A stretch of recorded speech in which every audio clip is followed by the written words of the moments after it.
Bonjour Philippe, bonjour Fabrice, donc bienvenue déjà pour ce webinaire. Merci déjà de préciser un tout petit peu l'historique de votre entreprise, hein, bien évidemment, et puis pourquoi cette IPO et qui donne bien évidemment les perspectives à venir. Je vous laisse la parole, Philippe. Merci beaucoup. Donc, bienvenue à cette présentation de la société Smayo. Smayo, ça veut dire Software, Machines and Adaptative Implants in Orthopedics. Donc, je vais vous présenter dans un premier temps le projet dans sa globalité, sa genèse, et puis vous expliquer ce qui a fait qu'aujourd'hui on est devant vous avec un modèle qui est assez unique dans le domaine de la chirurgie rachidienne. Dans un deuxième temps, on va regarder de façon assez précise comment est constituée notre offre. Et puis ensuite, je laisserai la parole à Fabrice qui va vous décrire le marché des implants rachidiens sur le plan mondial. Et enfin, on parlera de l'opération en elle-même, des objectifs de cette opération pour Smayo, de ce que l'on souhaite faire avec les fonds que l'on va lever. Et puis, on conclura sur vraiment le bénéfice de ce projet pour les différents intervenants. Donc, dans un premier temps, si j'arrive à changer de slide, ça y est. De façon macro, je vais vous présenter un peu la société. Donc, je suis Philippe Roussouli, fondateur de la société en 2009, après 3 ans d'une expérience dans le conseil en stratégie, et diplômé d'une école de commerce. Fabrice? Oui, bonjour, donc Fabrice Kilfiger.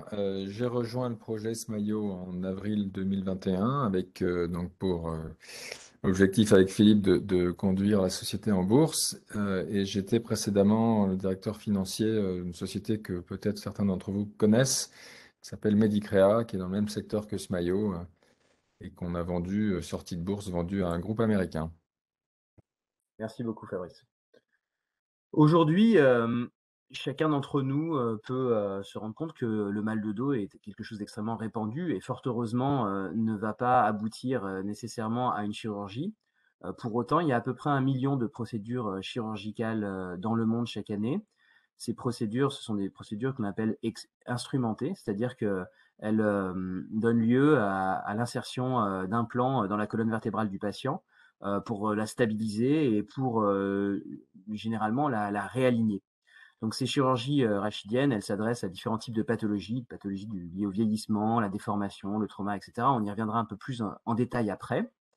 Et ces pathologies, en fait, disons que ces chirurgies donnent souvent de très bons résultats, mais il y a également une très forte variabilité dans ces résultats. Il y a de nombreuses chirurgies qui nécessitent des reprises chirurgicales.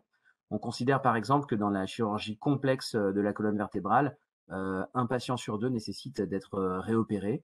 Donc chirurgie complexe, c'est généralement le traitement de la scoliose par exemple ou du spondylolisthésis. Et donc, il est important pour Smayo d'essayer de trouver la raison pour laquelle on a tant de reprises chirurgicales et puis également de trouver des solutions pour permettre à la chirurgie vertébrale d'être plus performante et plus fiable. Donc, selon nous, il y a 2 raisons qui expliquent ces problèmes de réopération nécessaires à la suite d'une première chirurgie. Le premier problème, c'est un problème de planification. En fait, quand on opère une colonne vertébrale, aujourd'hui, on cherche, comme je l'ai dit, à stabiliser des segments entre eux, via une procédure, qui est la plus utilisée dans le domaine, de la chirurgie vertébrale, qui s'appelle l'arthrodèse postérieure. Le patient est couché sur le ventre, endormi, on a un abord à sa colonne vertébrale et on insère, des vis dans les pellicules de ses vertèbres. Au sommet de ces vis, il y a des connecteurs. On prend des tiges d'union en titane, on les cintre pour donner une certaine forme, à la colonne et puis on va connecter ces tiges, aux connecteurs, qui sont au sommet des vis. Donc, cette procédure, elle nécessite d'avoir une feuille de route claire pour savoir comment on va réaligner les segments vertébraux que l'on opère. C'est ce que l'on appelle la planification. Et donc, pour cela, on utilise des radios préopératoires. Et sur ces radios préopératoires, on va faire un certain nombre de calculs d'angles et on va comparer ces angles avec ceux de valeur de population normale et on va essayer de simuler les effets d'une chirurgie. Aujourd'hui, très peu de chirurgies sont planifiées et les quelques chirurgies planifiées le sont avec des logiciels qui sont assez simplistes, qui ne vont pas réellement s'intéresser à la forme globale du dos, mais qui vont juste localement faire quelques préconisations d'angulation qui sont généralement relativement peu adaptées aux spécificités morphologiques des patients. Et c'est la raison de ça, en fait, c'est que il y a trop peu de données disponibles pour réellement avoir une planification sur mesure. Donc, le premier aspect, ça va être de mettre en place cette planification sur mesure et vous verrez comment Smayo a réussi ce challenge. Le deuxième aspect, une fois qu'on a une planification, une feuille de route qui précise comment les vertèbres doivent être réalignées les unes par rapport aux autres, c'est de développer des implants qui ont pour faculté de réaligner la colonne sur la tige que l'on va cintrer d'une certaine façon. Et les implants qui existent aujourd'hui sur le marché n'ont pas été conçus pour ça. Ils ont principalement été conçus pour fusionner donc la colonne vertébrale, donc pour la bloquer dans une certaine position, mais pas nécessairement pour tirer sur les vertèbres avantageusement pour réaligner la colonne de façon précise. Donc, si on a une feuille de route qui déjà n'est pas très précise et qu'en plus les outils pour l'exécuter ne donnent pas non plus le niveau de précision que l'on attend, eh bien, on a une chirurgie qui parfois fonctionne bien et d'autres fois qui n'est pas adaptée à la morphologie du patient, ce qui induit en fait après des déséquilibres et qui nécessite, pour être corrigé, des chirurgies de reprise.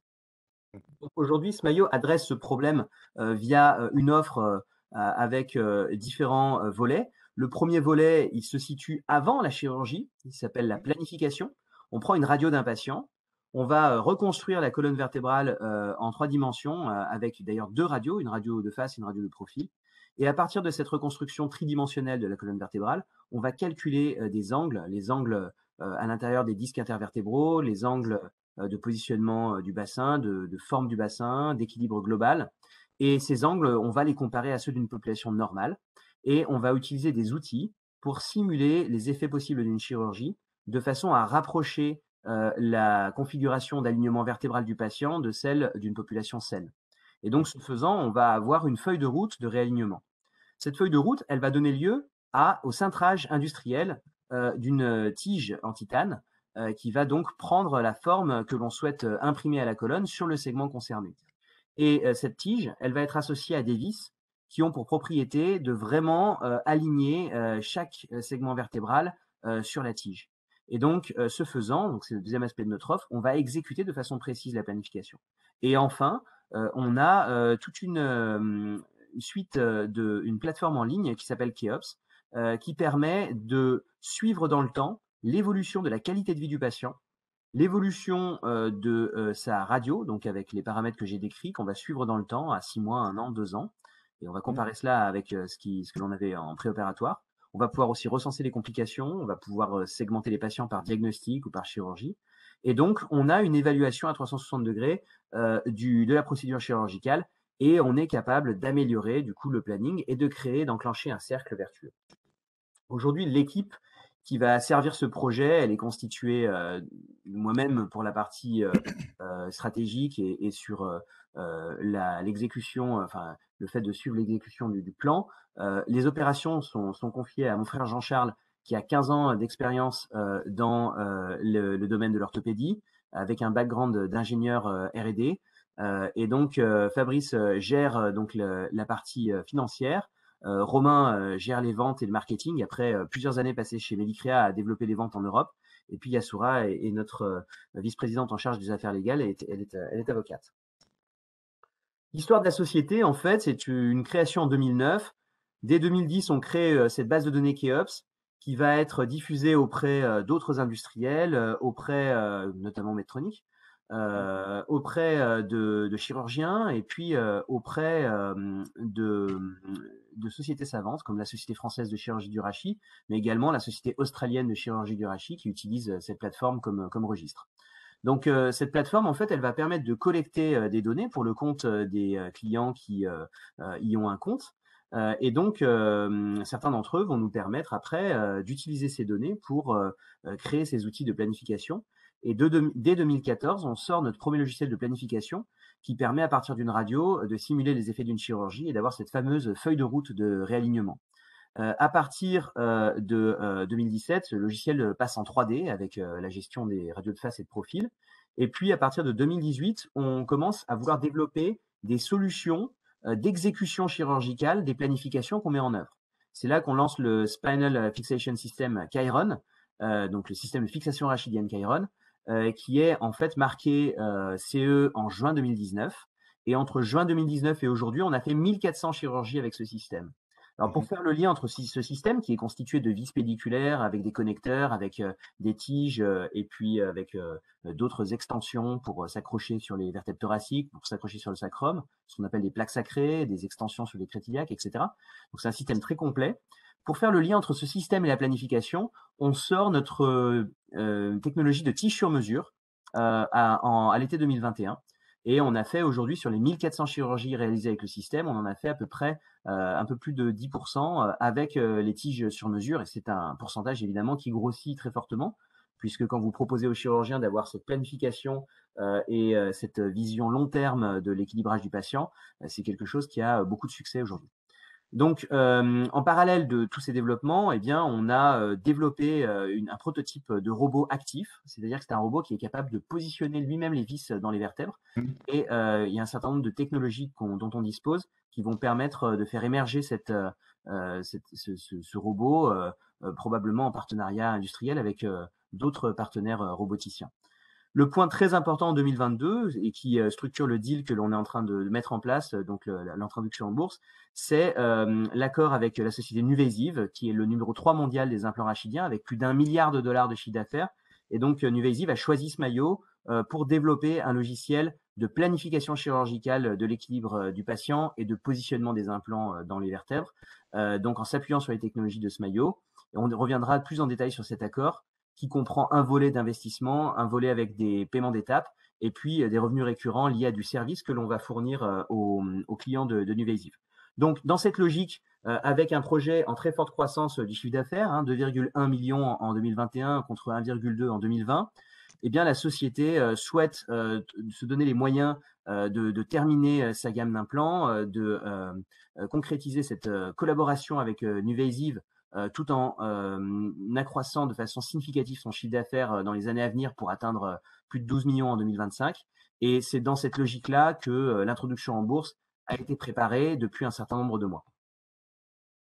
Aujourd'hui, la société, c'est 30 collaborateurs. On a donc cette base de données importante, 6 pays de commercialisation actifs, des familles de brevets sur le robot, le réalignement vertébral et les implants, et puis cette approche dont on dit qu'elle est holistique, c'est-à-dire qu'elle prend en compte de façon très cohérente la planification, l'exécution et puis le contrôle des données. Donc voilà pour la vision globale du projet et son historique. Maintenant, je vais aller vraiment dans le détail de l'offre rapidement. Donc l'offre, on l'appelle Eye Control. Quand vous êtes chirurgien de la colonne vertébrale et que vous allez intervenir dans le cadre d'une arthrodèse postérieure, eh bien, il faut d'abord avoir une stratégie claire. À quel niveau vous commencez votre montage, à quel niveau vous le terminez, quelle angulation vous redonnez à chaque niveau du montage et où est-ce que vous positionnez précisément les implants dans chaque pédicule. Donc ça, c'est ce qu'on va adresser via iPlan, la partie planification. Ensuite, quand vous arrivez au bloc opératoire, vous avez des outils qui vous permettent d'exécuter cette planification, tige sur mesure, guide permettant de positionner les implants précisément dans les pédicules, et puis système de connexion à 90 degrés qui permet de faire en sorte que les différents segments rachidiens s'alignent bien précisément sur la tige. Ensuite, vous avez iCheck, notre métier historique, qui consiste à enregistrer des données sur la chirurgie en termes de qualité de vie du patient, son évolution dans le temps, en termes de restauration d'équilibre qui se lit sur la radio, et puis tout en segmentant les patients par diagnostic, par chirurgie, en recensant les complications. Et enfin, vous avez des programmes de formation qui sont fondamentaux, sur lesquels on s'appuie sur les chirurgiens qui travaillent avec nous, qui sont des leaders reconnus internationalement et qui vont nous aider à diffuser nos concepts et nos technologies auprès de la communauté de chirurgiens et la communauté scientifique. Si on prend chacun des volets dans l'ordre, on a d'abord le volet planification. La planification, comme j'ai commencé à l'expliquer, c'est d'abord de savoir où est-ce qu'on va positionner les implants dans les vertèbres, et puis d'autre part de savoir comment on va réaligner la colonne vertébrale. Pour savoir comment on va positionner les implants dans les vertèbres, le matériau de base, c'est le scanner des segments opérés. Donc on utilise les scanners pour avoir une vision tridimensionnelle des vertèbres, comme vous pouvez le voir sur l'image. Donc on va pouvoir nettoyer un petit peu le scanner, et ensuite on va pouvoir positionner virtuellement une vis dans un pédicule. Donc, vous voyez, d'un simple clic, vous choisissez le niveau, le côté, et d'un clic, hop, la vis est positionnée dans le pédicule. Et vous allez la visualiser selon les coupes scanner prédéterminées. Là, c'est le profil, là, c'est vu de dessus, pour faire en sorte qu'elle soit parfaitement insérée dans le pédicule, que la trajectoire soit exactement celle que vous souhaitez obtenir, qu'elle soit bien parallèle au plateau de la vertèbre. Ça, vous le voyez sur la radio de profil. Et donc, vous avez un point d'impact dans l'espace, vous avez une profondeur, vous avez la sélection d'une taille de vis qui va convenir pour ce patient. Et vous avez donc, pour une vertèbre donnée, 2 trajectoires avec 2 points d'impact pour les 2 vis que vous souhaitez insérer. Mais on ne va pas s'arrêter là, on va aussi capturer la forme de la vertèbre, de sa géométrie tridimensionnelle, et notamment de l'arrière de la vertèbre, de façon à ce qu'en enregistrant les contours de cette vertèbre, on puisse imprimer en 3D une pièce qui va venir s'assembler avec la vertèbre, s'accoupler de façon congruente dans une position unique, comme un Lego en fait. Donc, cette pièce, elle va positionner dans l'espace un guide, donc une sorte de cylindre, qui va être exactement dans l'alignement que l'on souhaite avoir pour insérer la vis pédiculaire. Vous voyez ici, voilà, le guide, il est automatiquement généré via ce logiciel, et ce guide va, avec sa face qui est congruente avec la vertèbre, va se positionner dans une position unique par rapport à la vertèbre et proposer au chirurgien d'avoir ce cylindre de visée à travers lequel il va pouvoir insérer, faire le pré-trou pour sa vis, et donc ça va garantir le positionnement très très précis de la vis par rapport à ce qui a été planifié. Ça, c'est pour le positionnement de l'implant. Pour le réalignement, en fait, on utilise des radios parce qu'on a besoin que le patient soit debout. Donc, on a une radio ici sur laquelle on va capturer des repères anatomiques, donc les têtes fémorales, le plateau sacré, donc les têtes fémorales, plateau sacré, puis également sur la vue de face. Là, vous avez les crêtes iliaques, vous avez les process coracoïdes, donc là, pour avoir l'équilibre des épaules, et vous allez capturer l'ensemble des vertèbres en cliquant dessus. Vous allez calibrer la radio de face, ensuite de profil. Le bon côté, c'est que quand vous avez fait une face en premier, vous pouvez mieux visualiser sur le profil là où peuvent se trouver les limites des vertèbres, et vous faites une reconstruction face et profil qui vous crée en fait une reconstruction tridimensionnelle de la colonne vertébrale du patient. Et à partir de cette reconstruction, vous utilisez certains outils pour restaurer une face qui soit droite, comme le ferait une chirurgie de type arthrodèse. Et puis, vous utilisez des outils pour simuler le réalignement du bassin et puis la correction à chaque niveau vertébral, de façon à ce que votre patient retrouve un équilibre et des curseurs qui se retrouvent dans le verre qui correspondent à ce que vous trouvez dans des populations normales. Donc cet équilibre, il n'est pas le même pour chaque patient. Certains patients, comme celui que vous voyez ici, est fait pour avoir de très fortes courbures. D'autres ont des dos beaucoup plus plats. Et donc, il est très important d'avoir une restauration qui prend en compte la morphologie du patient. Une fois qu'on a fait ça, eh bien, on peut dessiner la tige d'union qui va permettre d'obtenir ce réalignement. Et à partir du dessin de cette tige, eh bien, on va être capable d'imprimer, enfin pas d'imprimer, pardon, de cintrer une tige en titane de façon à ce qu'elle respecte exactement ce plan et que ensuite le patient ait un réalignement qui soit celui qui a été planifié. Vous allez voir qu'après avoir obtenu cette tige, eh bien, on peut, à partir d'une tige droite en titane, obtenir la tige cintrée qui fit parfaitement, qui correspond parfaitement au plan de cintrage. Et cette tige est livrée au chirurgien juste avant la chirurgie. Vous voyez que, en fait, à partir des radios et des scanners, on obtient une tige sur mesure, enfin 2 tiges sur mesure pour chaque chirurgie, et puis des guides qui vont se positionner sur les vertèbres pour positionner après les vis pédiculaires. Et donc, si les vis sont parfaitement positionnées dans les pédicules et que la tige est parfaitement cintrée, eh bien, l'implant que l'on utilise, lui, va permettre d'obtenir un angle à 90 degrés entre la vis et la tige, de façon à progressivement entraîner chaque corps vertébral à s'aligner sur la tige d'union et donc à maîtriser parfaitement l'exécution de la chirurgie conformément au plan. Donc, vous voyez par rapport à ce qui existe aujourd'hui sur le marché, une planification très précise, des outils qui résultent de cette planification qui permettent une exécution très précise des résultats. Et in fine, des résultats, vous voyez, qui sont extrêmement favorables pour le patient, avec une face, bien sûr, qui est réduite, et puis un profil qui est harmonisé. Là, sur 2 exemples de scoliose, vous avez un exemple de patient ici très déséquilibré en avant, pour lequel on a fait une arthrodèse longue qui s'étend depuis le sacrum du patient jusqu'au sommet de ses vertèbres thoraciques. Et cette procédure a permis de restaurer donc une face bien droite et puis un profil parfaitement harmonieux. Donc, notre métier historique, c'est la gestion de données. C'est le 4e volet de Eye Control. Donc, c'est Eye Check. Donc, je vérifie. Et donc, cette technologie qui permet de suivre dans le temps l'évolution de la qualité de vie du patient, et de ses radios et de ses complications. Et si jamais ça ne se passe pas très très bien, on ne sait jamais dans le temps, avec ce high check, vous pouvez revenir en arrière ou vous pouvez modifier? Comment ça se passe? Alors, c'est comme tout, hein, si vous avez une chirurgie qui se passe pas bien. Alors là, vous parlez de chirurgie ou vous parlez de programme de planification?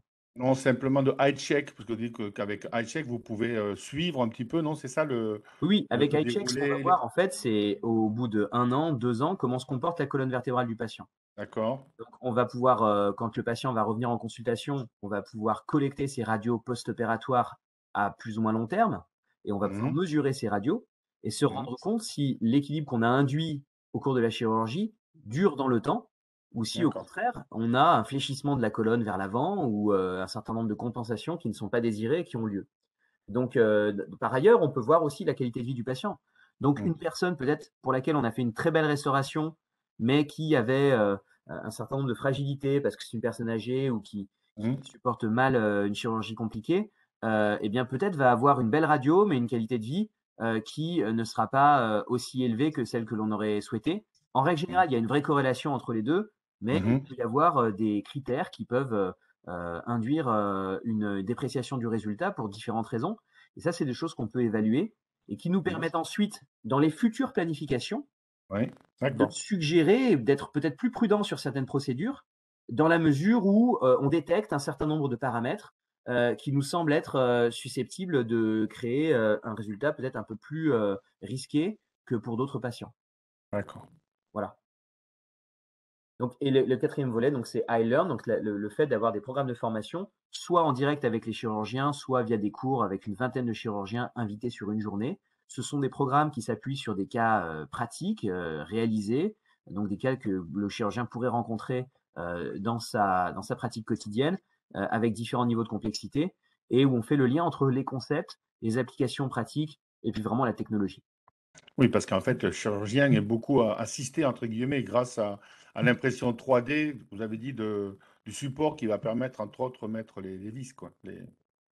Alors absolument, le but c'est d'aider le chirurgien. Aujourd'hui, tout ce que je vous ai décrit est sur le marché. Les guides seront sur le marché au deuxième semestre de cette année. Mhm, Les tiges sont déjà sur le marché, les implants sont déjà sur le marché.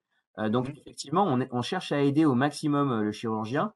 Les chirurgiens sont très performants dans ce qu'ils font. Hein. Faut savoir, c'est des Mhm. gens qui sont très très bien entraînés et qui savent Oui. bien ce qu'ils font, mais qui parfois sont sur des cas qui sont très complexes et qui sont obligés d'avoir un volume d'activité très important. Donc plus vous les faites gagner en productivité, plus vous leur amenez des solutions de sécurisation, Mhm, plus ils apprécient en fait la relation, qui ne se limite pas à livrer un implant, mais qui est en réalité une solution complète avec mhm. des services et puis une série d'outils. La propriété intellectuelle, elle est protégée via des dépôts de brevets sur la robotique, les algorithmes de réalignement qui donc enregistrent les formes de dos et donnent en fait les bonnes indications pour obtenir des formes de dos adaptées à chaque morphologie, et puis les brevets qui concernent le design des implants. Donc les bénéfices attendus pour le patient, une restauration accrue de la qualité de vie, un risque diminué d'opération. Pour le chirurgien, c'est un support technique pour la planification, des outils originaux pour le positionnement de l'implant et pour la restauration de l'équilibre. Et donc, c'est une approche personnalisée de la médecine qui est susceptible de satisfaire le patient. Pour l'hôpital et la clinique, c'est d'abord une chirurgie planifiée qui va simplifier la logistique et également des économies de structure qui sont liées à une baisse importante du nombre de réinterventions. Enfin, pour le système de santé, la durabilité du résultat clinique et les économies qui sont liées à un retour rapide à la vie active pour les patients qui travaillent encore, eh bien, ce sont des vecteurs parmi d'autres hein, qui Mhm. permettent de justifier un projet tel que le nôtre. Ce sont des vecteurs d'adoption qui sont forts. Je vais à présent laisser la parole à Fabrice, qui va vous décrire le marché de la colonne vertébrale, des implants de la colonne vertébrale, ses dynamiques, ses tendances, et puis également l'opération en elle-même. Merci Philippe. Donc effectivement, le marché de la colonne vertébrale, donc c'est aujourd'hui hors effet Covid, hein, qui Mhm. a, de par le monde, contribué à repousser de nombreuses chirurgies. C'est un marché qui pèse entre 10 et 11 milliards de dollars, ça dépend des études sur lesquelles on s'appuie, qui est un sous-segment en fait du marché global de l'orthopédie. Mhm. Et c'est un marché en fait sur lequel il y a un standard de traitement donc, qui s'appelle l'arthrodèse postérieure, et qui permet de traiter 3 types de pathologies principales. Donc, des déformations dites dégénératives, donc assez simples, entre guillemets, qui touchent quelques niveaux de la colonne. Des déformations beaucoup plus complexes, donc c'est des déformations complexes de l'adulte ou de l'adolescent, et souvent chez l'adolescent, le cas des scolioses. Et puis ensuite, tout ce qui est lié aux fractures, donc à la suite d'accidents, de la route, de ski, de parapente, voilà, de ce qu'on veut, mais voilà, des fractures de vertèbres.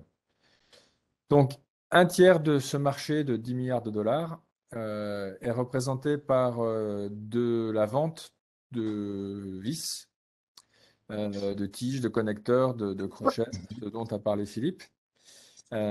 Et la caractéristique principale de ce marché, c'est qu'il est très, très concentré aux États-Unis.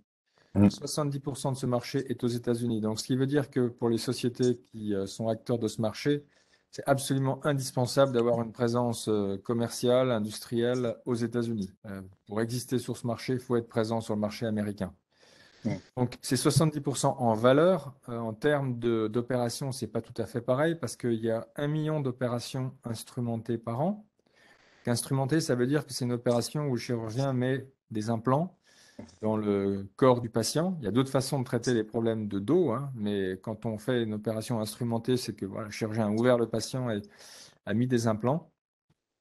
Donc aux États-Unis, c'est à peu près 300 000 chirurgies par an de ces 1 million, mais en valeur, ça pèse très fort parce que le marché américain, c'est un marché sur lequel les prix en fait, des dispositifs médicaux sont libres, contrairement au marché français, par exemple. On va y revenir sur les prix. Et également, c'est un marché qui valorise assez fortement l'innovation des sociétés. Donc, marché aux États-Unis dominé par des sociétés américaines. Si on prend les 12 ou 13 premières sociétés sur ce marché-là, elles sont toutes américaines. Les 6 premières représentent à elles seules 85% du marché. Donc la première, c'est la société Medtronic, qui n'est pas uniquement un acteur sur la colonne vertébrale, c'est une société qui est dans le cardiaque aussi, dans pas mal de segments de la santé, qui fait à elle seule 2 milliards de dollars de ce marché sur les 10. La deuxième, c'est le groupe Johnson & Johnson, qui est un acteur de la santé très, très diversifié, qui a une division qui s'appelle DePuy Synthes, qui fait un peu plus de 1 milliard de dollars. Et le troisième, c'est donc la société NuVasive, notre futur partenaire, qui est le premier pure player de la colonne vertébrale et qui fait un peu plus de 1 milliard de dollars de chiffre d'affaires. En termes de prix, si on regarde au niveau mondial, en gros, une chirurgie, son prix de facturation moyen, donc pour une société, acteur de ce marché, c'est en gros 3 000 euros. Mais il y a des disparités en fait qui sont très fortes. Et il y a deux marchés un peu extrêmes qui sont la France et les États-Unis. Donc en France, les prix sont réglementés, sont imposés par la sécurité sociale. Il y a un tarif réglementé qui s'appelle le LPPR. On n'avait pas le choix, que ce soit dans n'importe quel hôpital où effectuer la chirurgie, la facturer au même prix. Aux États-Unis, les prix sont libres, donc ils sont discutés de gré à gré avec les assurances, les hôpitaux. Donc les prix sont considérablement plus élevés. Donc aux États-Unis, en moyenne, une chirurgie dite simple, elle est facturée environ 7 000 dollars. Une chirurgie complexe, donc une déformation importante de la colonne, entre 25 et 30 000 dollars. Donc sur ce marché, aujourd'hui, il y a 400 fabricants de vis pédiculaires, mais qui sont toutes finalement assez similaires et qui offrent en fait, ce sont des vis en fait tulipes qu'on appelle tulipes, polyaxiales, similaires, et c'est assez compliqué d'arriver à faire le distinguo. Mais justement, ce marché, et si on va à la slide d'après, il est en train en fait de bouger parce que c'était un marché qui était avant tiré par les implants et maintenant c'est un marché en fait qui est tiré par des besoins de solutions plus globales. Donc ce marché, il est là aussi, on l'estime, il va être en croissance assez forte jusqu'en 2025 au moins, puisqu'on est à un taux de croissance de 5% estimé par an. Donc la solution globale, c'est quoi? C'est en fait toute la partie planification avant la chirurgie, donc tout ce qui est en préopératoire, donc ce qu'a expliqué Philippe. Donc la planification de l'alignement vertébral, la planification de là où il faut en fait positionner les vis dans les vertèbres des patients. Ensuite, il y a la fabrication en fait des implants qui vont être posés. Donc de plus en plus, c'est fait sur mesure. Donc les tiges sur mesure, les cages vertébrales. Alors, ce maillot n'est pas sur le marché des cages vertébrales. Notre partenaire, par exemple, aux États-Unis, c'est le numéro 1 mondial des cages vertébrales. Donc c'est un autre pan du marché. Et de plus en plus, en fait, ces implants sont fabriqués en fonction des spécificités du patient. Donc sont customisés au patient et sont fabriqués par impression 3D. Une fois que ça a été fabriqué, ben, il faut poser durant la chirurgie. Donc, il y a de plus en plus d'outils qui aident le chirurgien durant la chirurgie, donc, qui lui permettent ben, de suivre en temps réel son opération, donc de corriger certains de ses gestes ou les adapter en fonction de ce qu'il voit. Des systèmes en fait d'imagerie durant la chirurgie, de navigation, et puis des systèmes robotisé qui l'aide en fait à guider là où il va en fait faire sa visée pédiculaire. Puis une fois que la chirurgie est faite, c'est tout ce qui est post-chirurgie. Donc c'est mesurer en fait les résultats qui ont été obtenus, les résultats cliniques, et ensuite suivre le patient, la gestion en fait du patient et des données du patient postérieurement à la chirurgie. Si on va sur la slide après, ce marché, il est très très actif en termes de rapprochement de sociétés, rachat de sociétés, et il a toujours fait fonctionner d'une façon assez similaire. C'est que il y a il y a des acteurs qui sont agiles, de petite taille, qui ont des idées innovantes, souvent des sociétés françaises, qui bon, vont là où les autres ne vont pas. Et les groupes américains sont à l'affût. Une fois qu'ils sont convaincus en fait des technologies, ils rachètent ces sociétés et ils les poussent en fait sur le marché américain grâce à leur force commerciale, à leur force marketing. Donc il y a eu beaucoup de rachats de sociétés françaises. Les exemples, il y a eu Vexim qui a été racheté par Stryker. Il y a eu une société qui s'appelle LDR qui a été rachetée par Zimmer. La société Medicrea, d'où je viens en fait, qui a été rachetée par Medtronic.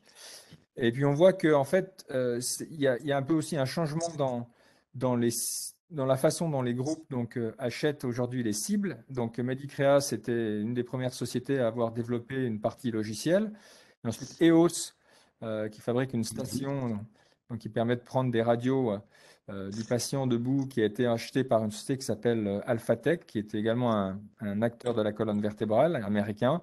Et puis récemment, une autre société canadienne qui fait de la navigation guidée, qui a été rachetée par C-Spine, qui est un autre acteur de la colonne. Donc on voit que voilà, de plus en plus, il y a besoin d'une solution globale.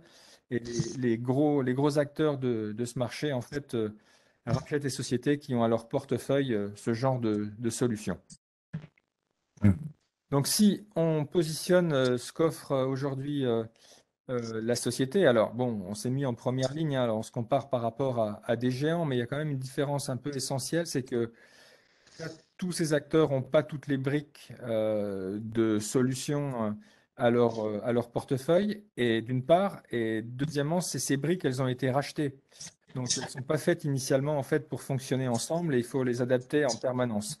La différence avec nous, c'est que petit à petit, on va étoffer donc le portefeuille de ces briques, mais toutes les solutions ont été en fait pensées dès le départ pour fonctionner entre elles.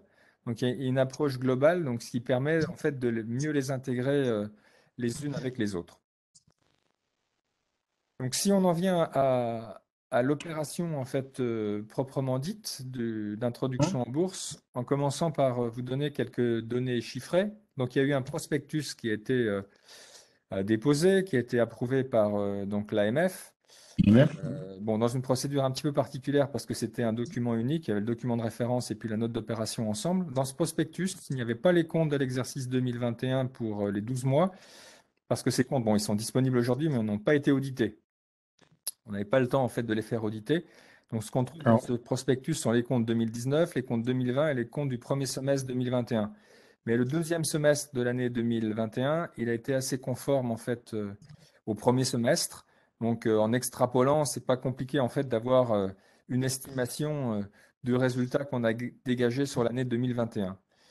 Donc, ce qu'on voit à travers ces résultats, c'est que bon, l'entreprise, elle est aujourd'hui de taille modeste, hein. Elle a un chiffre d'affaires Mhm. de 2,1 millions d'euros en 2021.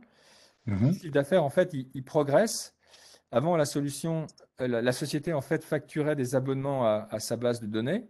Avant en fait 2019. En 2019, elle a commencé à homologuer donc ces systèmes d'implants, obtenu l'autorisation de les vendre en Europe puis aux États-Unis. Et on voit que donc le chiffre d'affaires a commencé à progresser, 1,2 million, 2,1 millions en 2021, alors que la société a été quand même beaucoup empêchée par l'aspect Covid.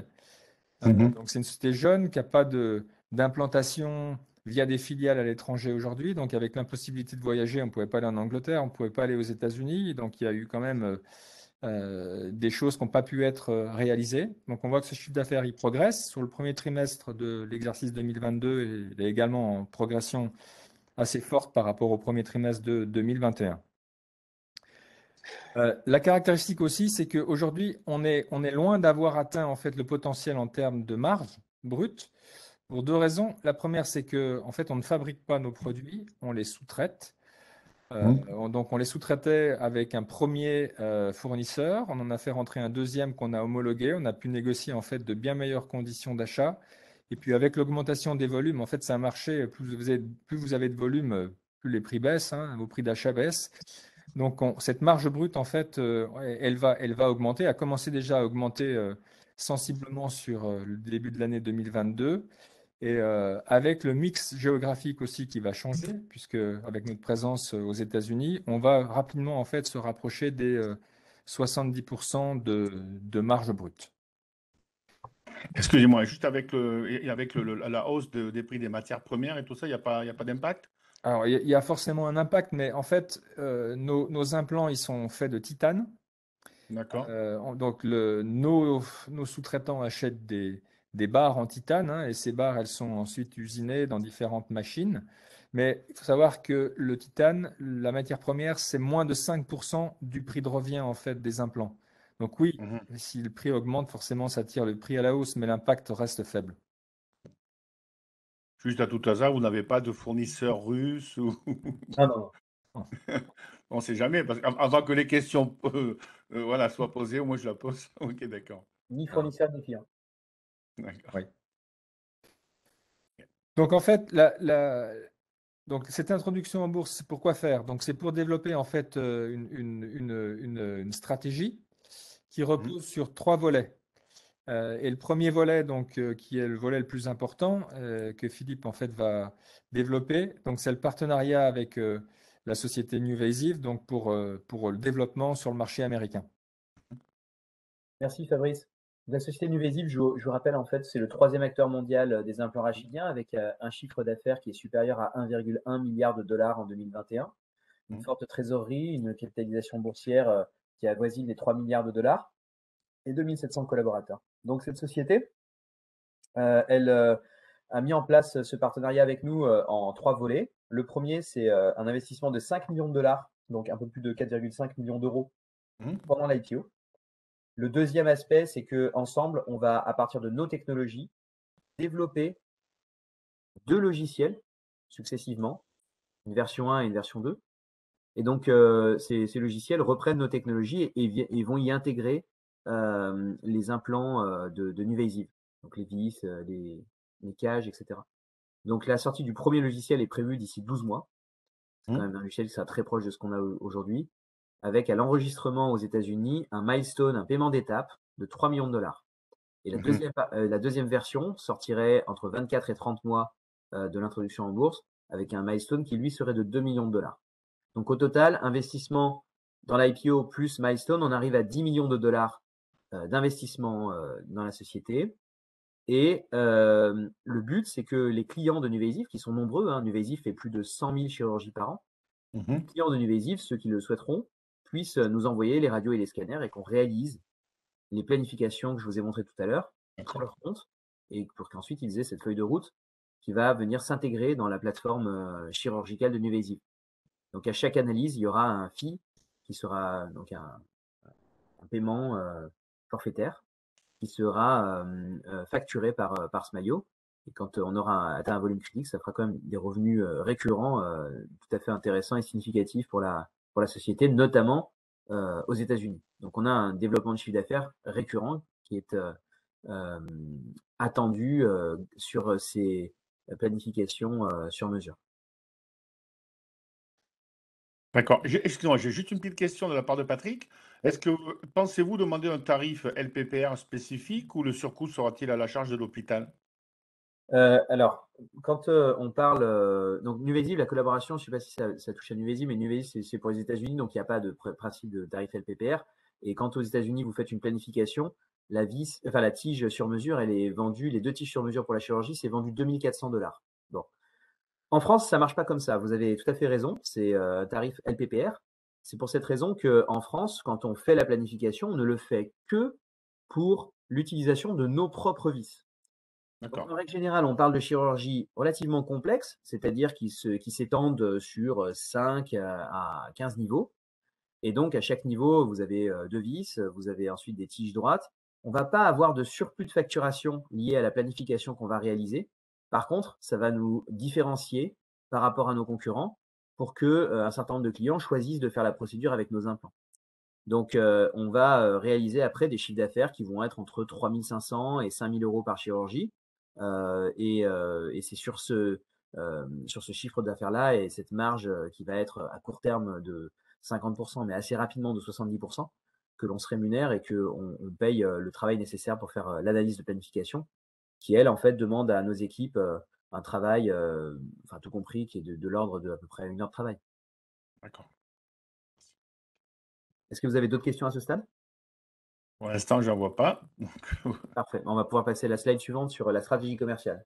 Oui, donc là, c'était le volet donc partenariat. Le deuxième pilier de la stratégie, donc c'est la partie commerciale, puisqu'on veut en fait se développer de façon importante en étant présent en fait dans plus de zones géographiques que ce que notre présence est aujourd'hui. Alors, on a trois façons en fait, on a trois canaux qui sont utilisés pour se développer commercialement. On est en direct. Donc aujourd'hui, c'est le cas principalement en France, hein. Il y a presque 60% de notre chiffre d'affaires aujourd'hui est fait en France.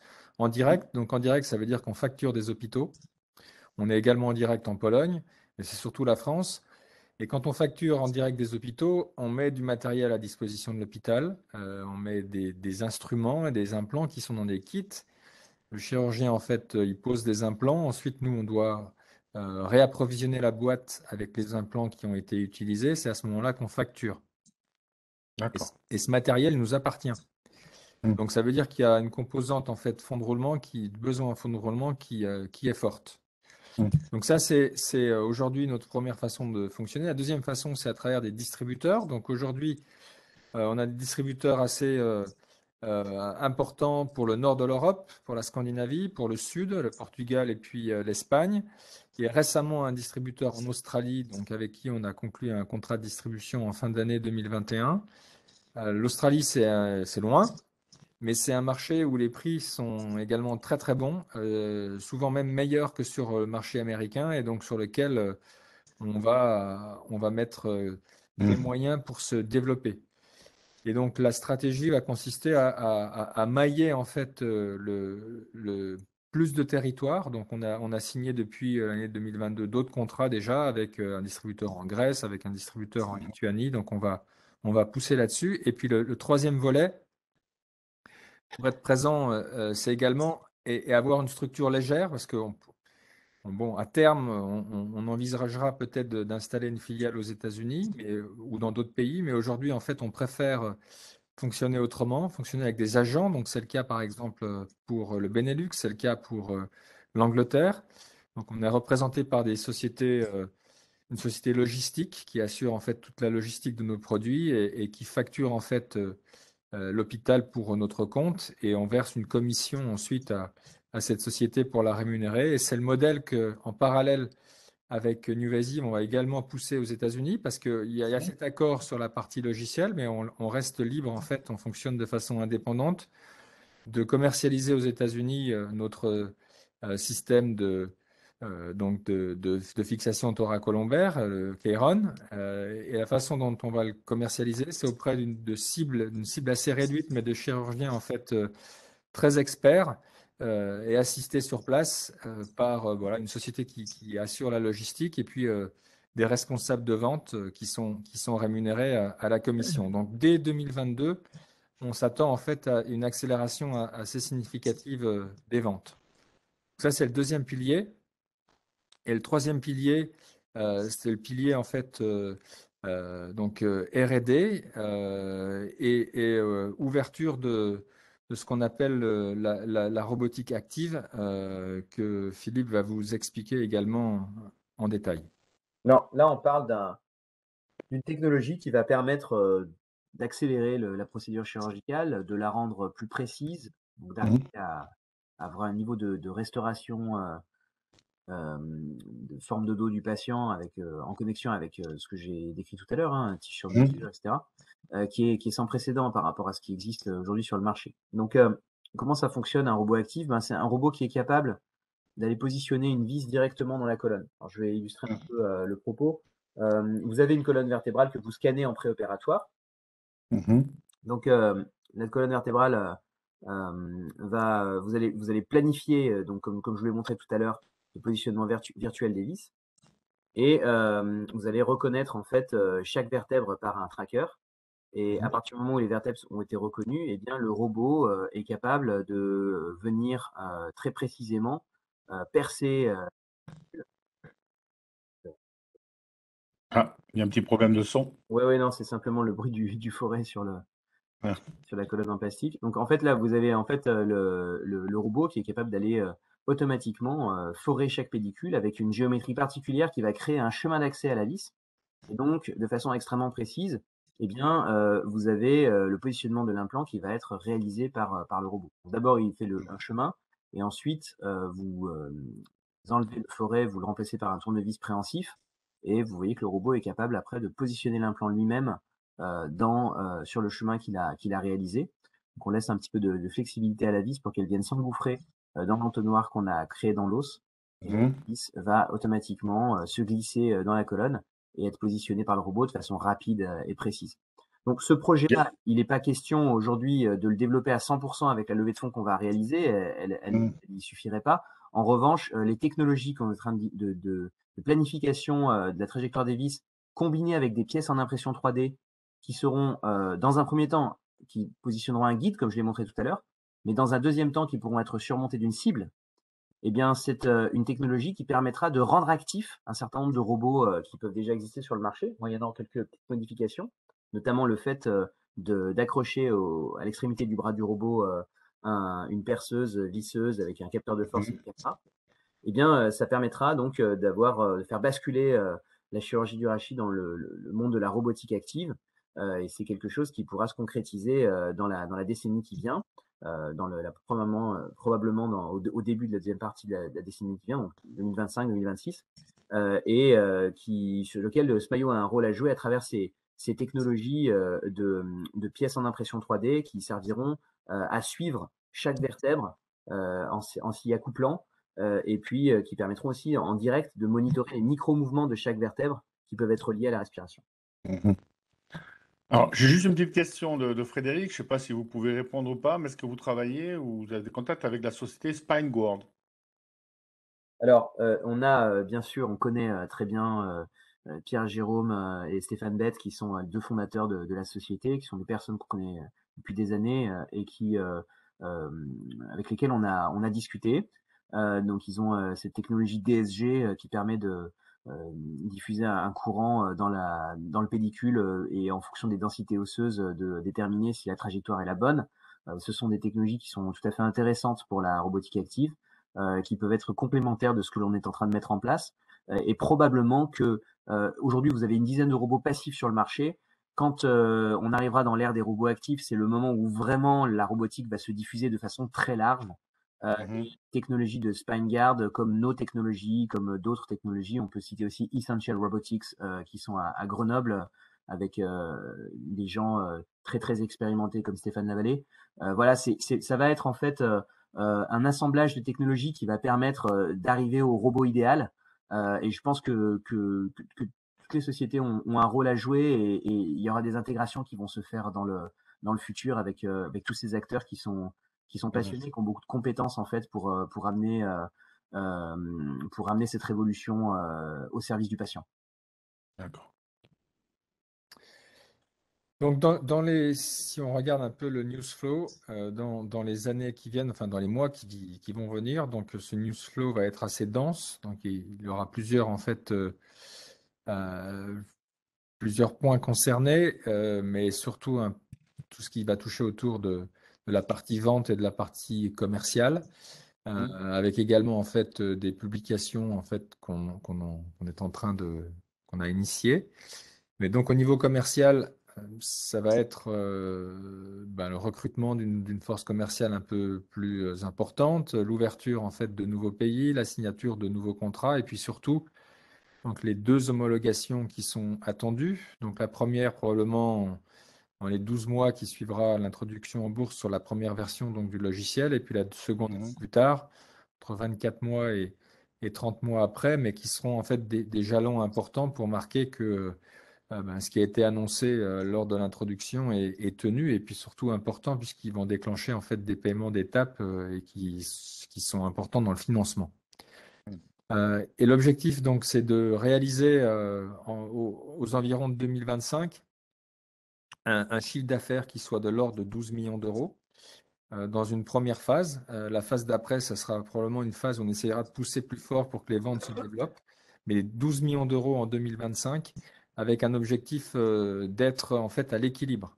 Donc, comme je vous l'ai dit tout à l'heure, pour se développer sur ce marché, il faut être présent aux États-Unis. Être présent aux États-Unis, ce n'est pas forcément être implanté directement. Ça, on veut l'envisager dans une deuxième étape, mais c'est en fait être présent avec des partenaires, avec des solutions différentes.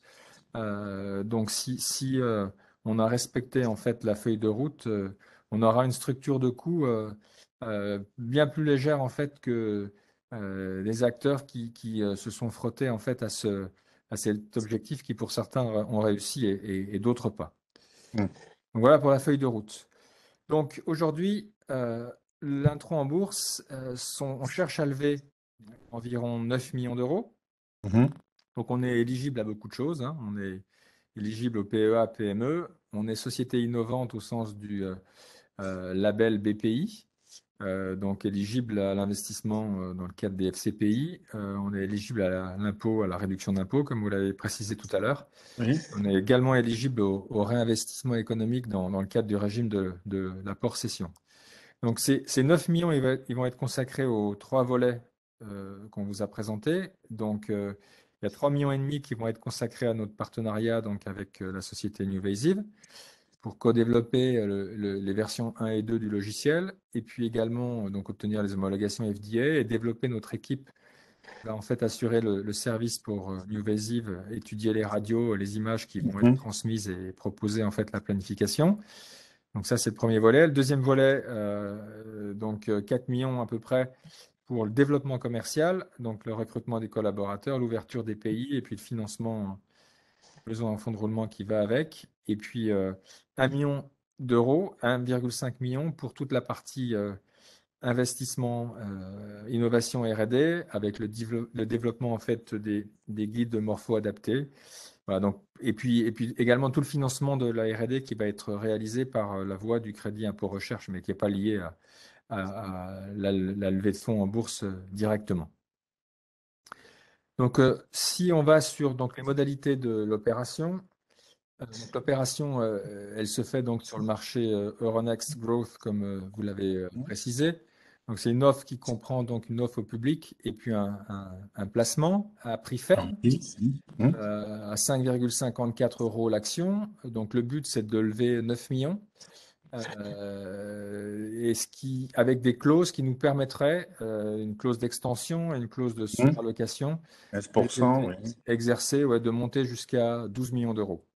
D'accord. Donc la banque qui a travaillé en fait sur la valorisation au moment de l'IPO donc a estimé que la société valait 20 millions d'euros, ce qu'on juge en fait être une une valorisation raisonnable. On a des engagements de souscription donc, de Nuvasive à hauteur de 4,5 millions d'euros, de NextStage, qui est un fonds important d'assets management français à hauteur de 2 millions, et puis de Silorus Scientifique, qui est la holding de Philippe, de 300 000 euros. Donc tout ça fait que l'opération elle est garantie à hauteur de 75%. Il y a des engagements en fait de conservation qui ont été signés avec les actionnaires historiques. Donc, cette opération, c'est la slide d'après, elle a été lancée le 24 mars, à l'issue de l'obtention du visa de l'AMF.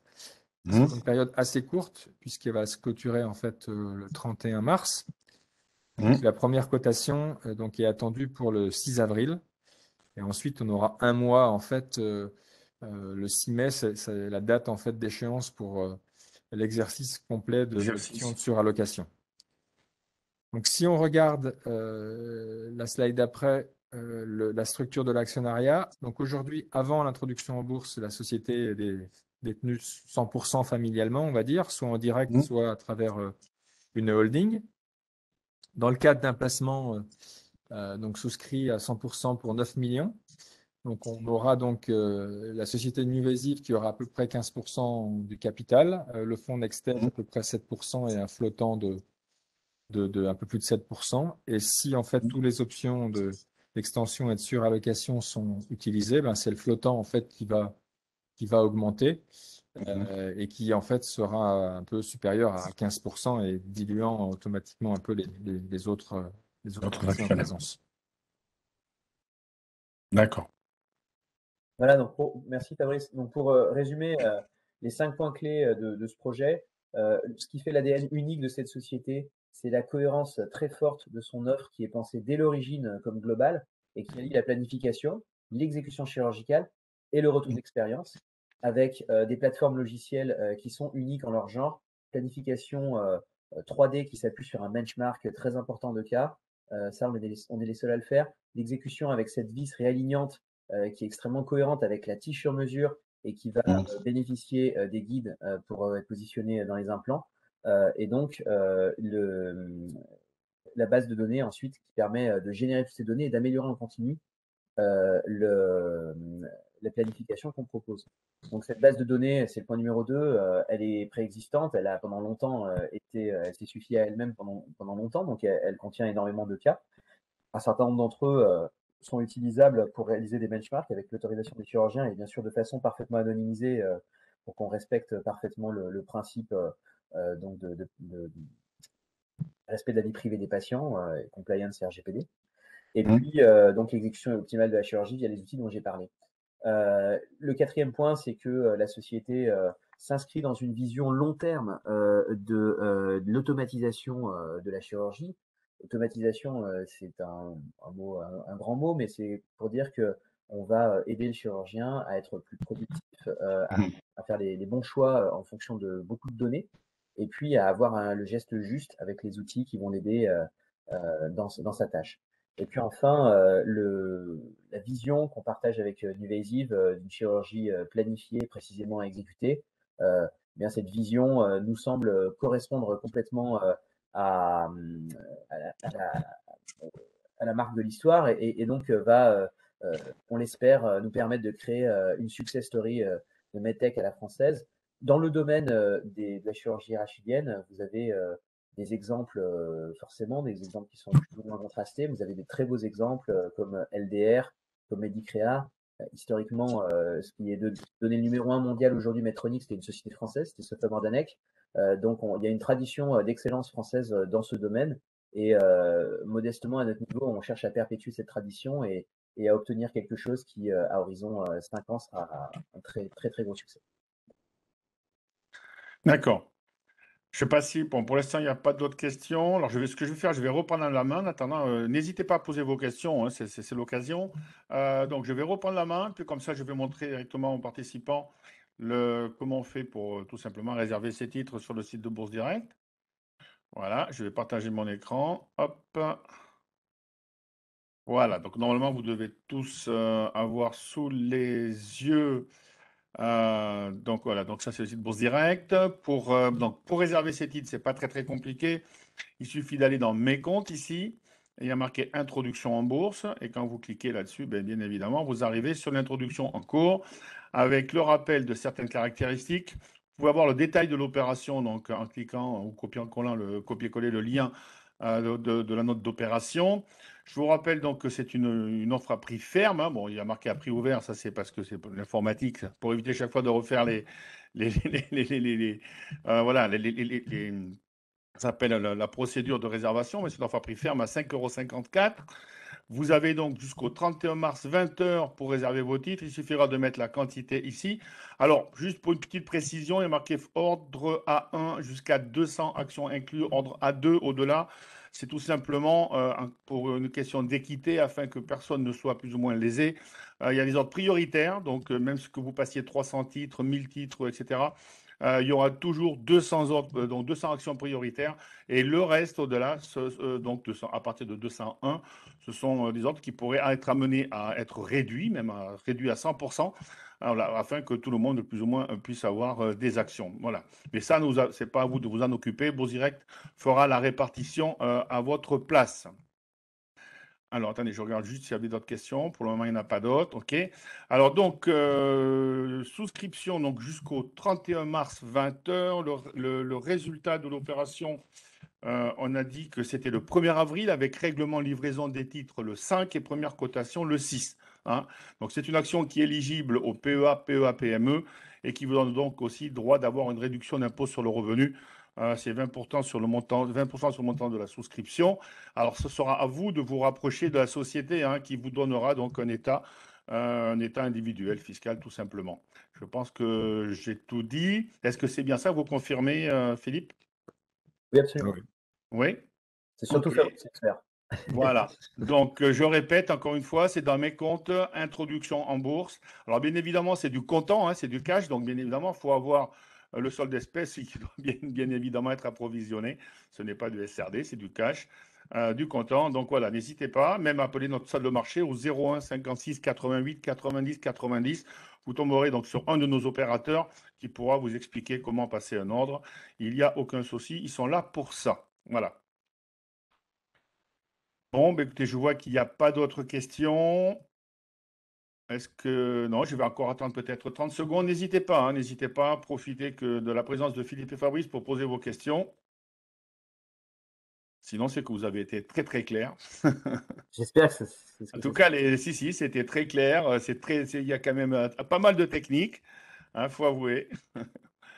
Voilà, c'est une marché de niche. Hein. Voilà, donc apparemment, il n'y a pas d'autres questions. Bon, écoutez, du coup, voilà, donc je répète encore une dernière fois, c'est dans mes comptes, dans Introduction en bourse, vous voyez ici. Voilà, donc simplement, il suffit de mettre la quantité ici, voilà, que vous voulez acheter. Et puis nous, on fera la répartition entre A1 et A2. Vous avez jusqu'au 31 mars, 20 h. Voilà, écoutez, merci Philippe, Merci merci beaucoup. Fabrice. Merci à Alors, tous. Merci beaucoup. j'ai enregistré le webinaire, donc pour toutes les personnes qui voudraient le revisionner ou le voir, pour ceux qui n'ont pas pu venir, du coup, ce sera sur notre chaîne YouTube. Il n'y a aucun problème. Voilà, donc, hein.